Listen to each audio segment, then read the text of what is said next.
नमस्कार दोस्तों, कैसे हो आप लोग। उम्मीद है सब लोग अच्छे होंगे।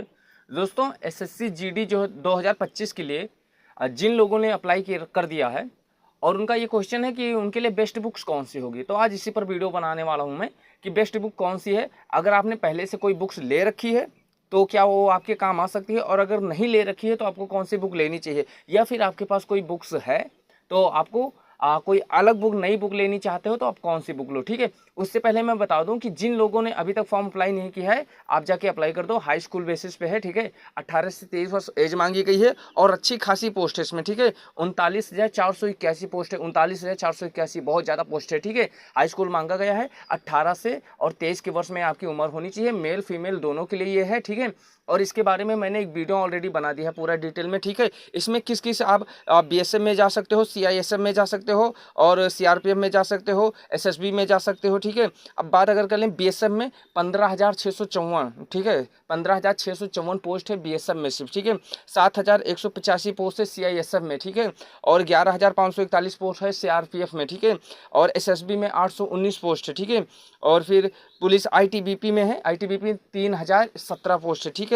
असम राइफल्स में है 1,248 पोस्ट, ठीक है। और फिर एसएसएफ में है 35 पोस्ट और एनसीबी में है 22 पोस्ट, मतलब टोटल 39,481 पोस्ट है। मतलब बहुत बड़ी वैकेंसी है, सिर्फ हाई स्कूल बेसिस पे है, ठीक है। आपकी एज 18 से और 23 के वर्ष में होनी चाहिए और हाई स्कूल आप कहीं से भी पास हो तो इसके लिए अप्लाई कर सकते हो। बहुत अच्छी पोस्ट है, ठीक है। मेल फीमेल सबके लिए है, ठीक है। इसमें फिजिकल होगा, अगर फिजिकल में एक छोटे चीज़ में मैं समझा दे रहा हूँ। आपकी हाइट 170 सेंटीमीटर होनी चाहिए अगर आप जनरल ओबीसी या एससी में आते हैं और मेल हैं। अगर मेल हैं और एसटी में आते हैं तो आपकी हाइट 162.5 सेंटीमीटर होनी चाहिए, ठीक है।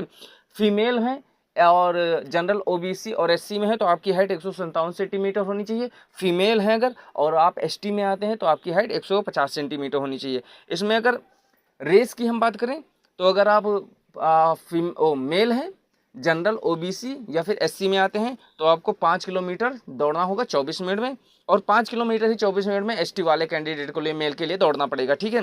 फीमेल की बात करें तो फीमेल को 1600 मीटर की दौड़ दौड़नी पड़ेगी, 8.5 मिनट मिलेगा चाहे जिस कैटेगरी के हों, ठीक है।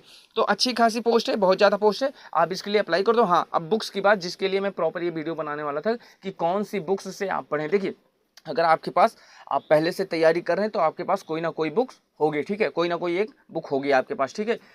जैसे एच.डी. यादव की मैथ होगी या आर.एस. अग्रवाल की मैथ होगी, लूसेंट की होती है और कुछ और बुक्स मार्केट में होती हैं जो आपके पास होती है। तो आपने अभी तक अगर उससे पढ़ाई की है तो अच्छी बात है, ठीक है। अभी आप उसी से पढ़ाई करिए, महीने 2 महीने आप उसी से मैथ लगवाए। आपके पास जब एग्जाम मान लीजिए 1-1.5 महीने जब तैयारी, आप उसको प्रॉपर एक बार रिवीजन कर लो। छोटी वाली जो लूसेंट आती है, छोटी बोल रहा हूँ, मतलब एक ऑब्जेक्टिव वाली आती है और एक बिना ऑब्जेक्टिव वाली जो पढ़ने वाली आती है। उस लूसेंट से अगर आपने पढ़ाई की है तो एक बार उसको पूरा नजर दौड़ा लो लूसेंट पे, ठीक है। और उसके बाद में एक बार इंपॉर्टेंट जितने चैप्टर हो, जैसे परसेंटेज हो गया, प्रॉफिट लॉस हो गया, ठीक है। और परसेंटेज, प्रॉफिट लॉस और मिट्टी काटा जो होता है, और उसमें सिंपल इंटरेस्ट, ठीक है। और फिर इंटरेस्ट के दोनों पार्ट, मतलब साधारण ब्याज और चक्रवृद्धि ब्याज दोनों लगा लेना चाहिए। संख्या पद्धति पूरी खत्म कर दो, ठीक है। और उसके बाद में क्या हो बचता है, जितने इंपॉर्टेंट मतलब फर्स्ट मिनट के जितने 22-23 चैप्टर हैं उनको आप एक बार पूरा कंप्लीट कर लो, ठीक है।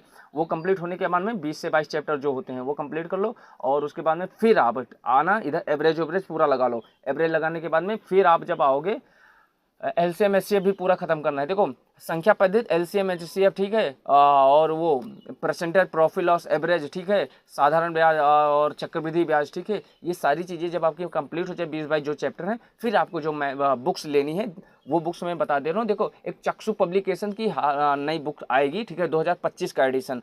मैं लगा दूंगा यहाँ स्क्रीनशॉट, ठीक है, देख लीजिए चारों पर। देखो, मैथ्स चक्षु पब्लिकेशन की ही ले लेना, ठीक है। और रीजनिंग भी चक्षु पब्लिकेशन की ले लेना, हिंदी भी चक्षु पब्लिकेशन की ले लेना, और उसके बाद में सामान्य अध्ययन भी चक्षु पब्लिकेशन की ले लेना, ठीक है। ये चारों बुक्स आप ले लेना चक्षु पब्लिकेशन की। ये बुक्स आप लेना चाहो तो, ये कोई स्पॉन्सर्स मैं वीडियो नहीं बना रहा हूँ, ठीक है, ना ही इसका कोई लिंक मैं डिस्क्रिप्शन में दे रहा हूँ कि वहाँ से जाके आप लोगे तो मुझे उसमें कमीशन मिलेगा, ठीक है। बस मैं इसलिए बता दे रहा हूँ आपको कि आज थोड़ा नए पैटर्न पे बुक को बनाया है, थोड़ा इजी है आपके लिए पढ़ना, ठीक है। तो अगर आपको मार्केट से नई बुक लेने की सोच ही रहे हो तो इसमें से जाके आप एक चीज़ और बता दे रहा हूँ, मुझे समझ में आई, मैंने पढ़ा, मुझे समझ में आई, ठीक है। बट आप जब मार्केट में लेने जाना, फ्लिपकार्ट, अमेजॉन पर भी मिल रहा है, एक बार आप स्टॉल पे जाके बुक स्टॉल पे देख लेना। अगर वहाँ ये बुक्स मिल रही तो एक बार आप पढ़ लेना, ठीक है।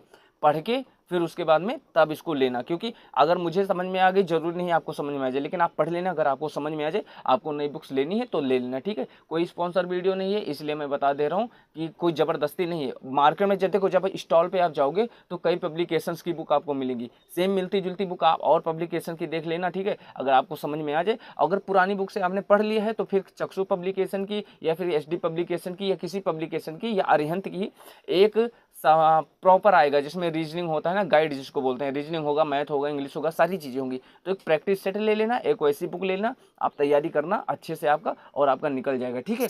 तो यही बताना था आपको कि अगर आपको नई बुक लेनी है तो ले लो, और नहीं तो पुरानी बुक से उससे रिवीजन करो, एक कोई गाइड ले लेना जाके और एक प्रैक्टिस सेट ले लेना, ठीक है। तो फिर मिलते हैं अगले वीडियो में, अपना ख्याल रखिएगा, नमस्कार, जय हिंद।